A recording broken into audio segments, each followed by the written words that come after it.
السلام عليكم، اش اخباركم؟ نتمنى تكونوا كاملين بخير وفي احسن الاحوال يا ربي.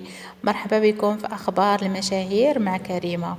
ايمان باطمه قالت علاش كتقولوا ما نبقاوش نصوروا، فقالت ليهم بسبب هذاك التصوير باش عرفنا مناطق، باش عرفنا دواوير، باش قدرنا نوصلوا الصوت ديال هذوك الناس للشعب، وباش هكذا كان داك التضامن وداك التآزر.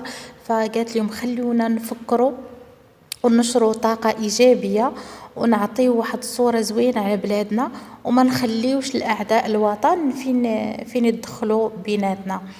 قالت على أنه بالنسبة للبيدوفيليا راها كاينة في العالم كامل، وراه ماشي غير دابا اللي كاينة.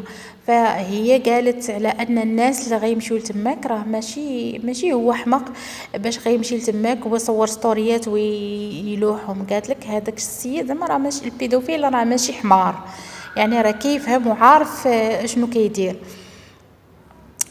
يعني هي كتقول بان الناس اللي مشاو لتماك راه مشاو فقط بغرض انهم يساعدوا هذوك الناس ويوصلوا صوتهم للشعب. وراكم شفتوا هذيك الملحمه ديال التآزر وديال التعاون بين الشعب.